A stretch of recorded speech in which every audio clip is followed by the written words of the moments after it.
Okay, so what you're going to get here today is the Xiaomi Mi 8 SE almost review, where almost pretty much just means you won't get detailed battery stats, since my usage was all over the place and therefore isn't really comparable to anything else in the past. But other than that, that's pretty much it. Okay, so let's get into the first thing: design, build quality and size comparison with the Xiaomi Mi 8 and Xiaomi Mi 6. Since I'm not gonna do a detailed comparison with all those three, what I'm going to do is, in every category, give you a little bit of something what I think about how it compares to the Xiaomi Mi 8 SE.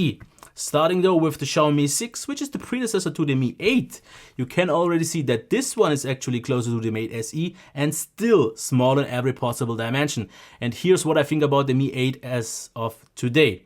Yes, maybe not quite as up to date anymore with a 16:9 display and quite big bezels. It still feels incredible, in and feel is amazing and everything else. Just the back scratches up a little bit easier, but still one of my most favorite phones of all time, which the Mi 8 didn't quite achieve, even though obviously now most high-end phone here in this comparison. It's also higher end than the Mi 8 SE, bigger and more expensive. And in case you can't decide between those two, I will let you know enough so you can decide. And now, getting actually to the Mi 8 SE, and sometimes I might mix up the name because this actually looks a lot more like a Mi Mix 2S from the back. And what I miss the most compared to Mi phones usually is this curve that the Mi 8 has and that the Mi 6 has as well, which just makes the phone so much narrower and also thinner in terms of in and feel. It just feels so much better. This feels a little bit more bulky, what I didn't like so much on the Mi Mix 2 already. But other than that, build quality is top notch, and I would actually say that this feels a little bit more scratch resistant than the one on the Mi 8, and therefore it actually gets the 5 stars that the Mi 8 would have usually gotten. The rest though, absolutely top. Fingerprint reader is placed well and it is super fast, one of the best ones out there. Also the camera, yes, it protrudes a little bit, and if I would put on the protection case properly, which I'm not going to do right now, it's not really protecting the camera on its own. What we get though, what we don't get on the Mi 8 is an IR blaster, then also the microphone, dual SIM. We get a USB Type-C, speaker, microphone, also a notification LED, even though white only, and the notch. Let's just talk about that for a second. You can hide it, obviously, if you want to, but as you can see, it's so big that you won't get notifications, but just the time, battery, and the connection. And yes, at least now with the newest update, since you can maybe see, I'm running MIUI 10 already. It's the stable that I got officially like 2 or 3 days ago. And then you can see the notch. And if we hide it, just as on the Mi 6, what it actually does is, as you can maybe see, the height notch functionality is like 1.5 millimeters bigger than it would have to be, which is something that I don't get. Obviously, then you have the mirror buttons option, and you can hide those buttons and use full screen mode, whatever you want to do. Now, what else? It is flat on all sides. It is round, feels well built, absolutely top.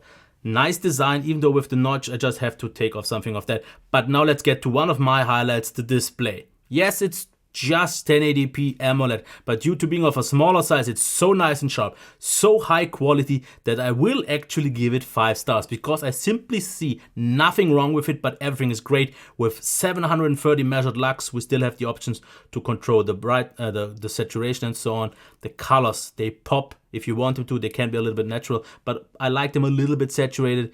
Great viewing angles, like I said, great brightness.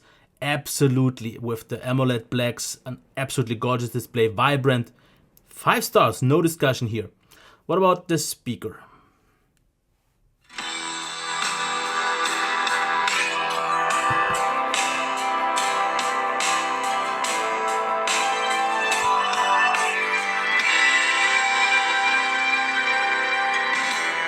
As you have maybe heard, it's actually quite a rich speaker, almost a little bit too bassy in some way, but it's loud, it's high quality, and I actually like it quite a lot. But actually, getting back to what I said, the comparison, when it comes to the design, my most favorite is the Mi 6. Then I would actually already say the Mi 8, because I just like the curves a little bit more, and then the Mi 6. When it comes to the display, definitely this one takes the cake, then this one, and the Mi 6 with the little bit off calibration by now these days, and just not quite a best screen anymore. Still a super nice display, but it falls back. But when it comes to the speaker, there things look different, because here I still think the Mi 6 with the dual speaker system has the best sound.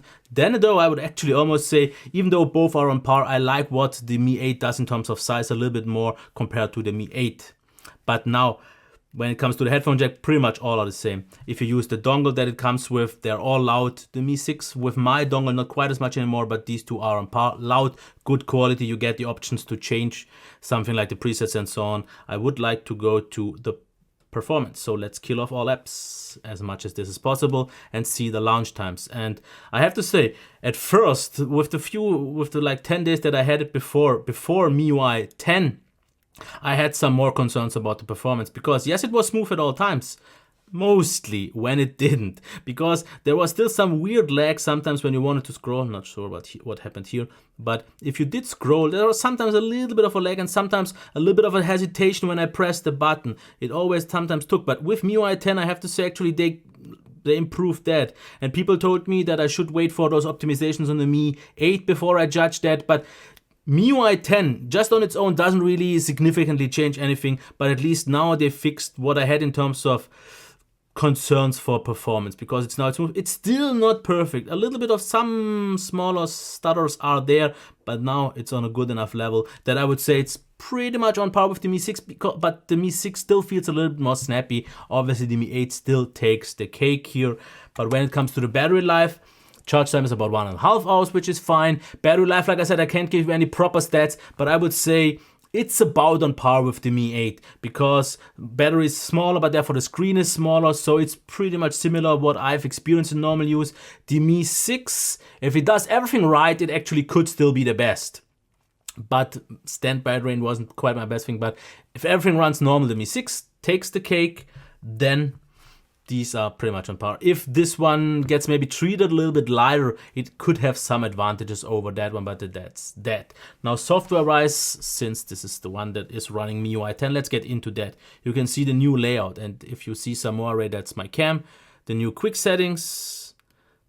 Settings though itself didn't really change. You still have the options to hide the buttons, to rotate them, full screen mode, to change something here, and additional settings like the Tab Plus, Quick Ball, Gestures, Notification Light.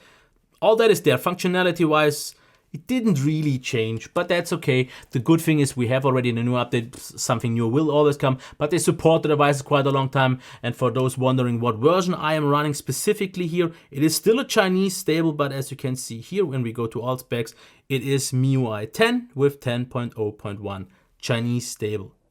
Yeah, that's that. Should we go into the camera? Yes, just real quick, because the one thing that I wanted to show, what I said, for example, on the Mi 8 I said the pictures were a little bit soft. You could change the sharpness, and that actually works out if you want a sharper picture, but don't really change the saturation, because even high was just already too much. Other than that though, it's the same as on any other Xiaomi phone, not really a change. But let's get to the pictures, and I have to say overall I'm really pleased, because I am going in a little bit of a different order than normally, but low light without the flash and with the flash looks really nice. And I would say generally the cam seems to be on par with the Mi 8 camera. If I would actually have to judge, I would give this one almost a benefit, because I had worse lighting situations and the results seem just as good, if not sometimes better. Focus is on point, it's very fast, it's very accurate, no misfires. Auto HDR works great, all the extra modes. I'm not going into the whole bokeh mode and everything else, but the cam is able to provide you, for this price range, I would say pretty much the best camera experience, because the Xiaomi Mi 8 is closer to like 350, 370, where this one is like 260. So for 260, finding a 4.5 stars throughout camera will be pretty much impossible. I don't know of any phone, at least I can't think of one now, with those camera qualities for this price. Also, as you can see, selfies from this distance, actually sharper than most. This distance is fine.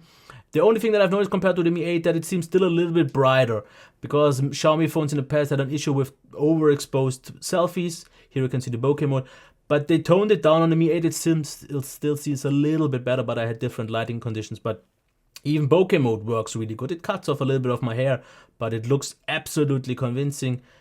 Also, as you can see here, if they would underexpose it a little bit more or less overexpose it, it would be even better. But great sharpness, colors seem good. Also, for example, here in low light works out totally fine. So I'm happy. Low light in general though, as you can see here, also pretty much a Mi 8 level for a non-Mi 8 price. That's cool. Now let's get into 4K.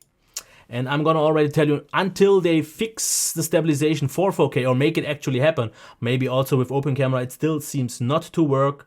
I would tell you just to keep it at 1080p, which is stabilized, because yes, 4K looks a little bit nicer, but it's just too nervous. There is no optical stabilization. As you can see, it's very, very nervous, especially if we, for example, take this part now where I'm walking. This looks very shaky. And no, I wasn't drunk. But getting to 1080p now, things look not quite as sharp, but so much nicer stabilized. So if you want that, just for like I said, for the comparison, walking like this seems so much more pleasant. So you lose a little bit out on quality, but overall you will just, yeah, appreciate this picture a lot more. Now, front-facing cam, surprisingly good. It's very sharp, but also very nervous. If they would get some EIS into this, I would have maybe even given this 5 stars. But like it is, just of the quality, but with the shaking, 4.5 stars. But as you can see, yeah, I'm convinced. And also one thing that is actually better on the Mi 8 is the sound of the microphone. It's still not the very best one. It's still a little bit below average what many can do, but it sounds noticeably richer, fuller, high quality compared to the Mi 8. So yep, that's that. So I'd say we are good enough to go for the conclusion. For a price of, I think it starts at roughly 260, absolutely recommendable, even though I have to mention a few things. Band 20 is missing for all those who that's important. And yeah, obviously with the Snapdragon 710, it's not quite on the level of an 845 or something like that. And for those people who can't decide between those two, I don't really get why, because just the size difference is enough for you to decide, in my opinion. If you want the bigger one, more high-end. But what is actually what you get more? You get a bigger screen, but not a better screen. This one has the better screen. The speaker is pretty much the same performance in normal daily life, not enough to make the difference, but yes, obviously still the flagship. Battery life is very similar, software is pretty much the same, camera is pretty much the same. So if you are okay with a small phone, paying noticeably less, and can live without paying 20, yeah, winner. That's why this one didn't really get a recommendation, not so much as this one gets, because, yeah. Now with the Mi 6, what you get here, you can't beat this design. I still think this feels so amazing, and I'm okay with bigger bezels. Display is not quite, I just have to say this AMOLED display is great. The speaker here is a bit better, but it's still fine for this one. And actually the Mi 6 should still be actually more expensive by now, I think, than the Mi 8 SE. Performance, this is a little bit snappier, has a little bit more motion blur, and this feels therefore a little bit more fluid, but it's a little bit of a hit and miss. Overall, I would say about on par on fluidity, overall consistency, but this is faster than Mi 6. Battery life is also generally, I would say, very, very close. Software, I have MIUI 10 running here as well. Camera-wise, though, if you want the more consistent, overall better cam, the Mi 8 takes the cake. Because yes, the Mi 6 has a real nice main camera, but the video quality is a little bit more artifacting going on. The front-facing camera wasn't all that good in overall. So I still love this one as much, and I would actually prefer this overall still because of the speaker, because of the in-hand feel, and a few minor things because I don't care about so much of the camera. But the overall more mature, more polished, actually better overall device and cheaper is the Mi 8 SE. I have to give it to that. So nice job. Still not a fan of the notch, especially if you don't want that. The Mi 6 is still an absolutely great alternative. But that's where I'm gonna leave it. I hope you liked it. If you missed something, let me know in the comments. Other than that, have a nice day. Bye.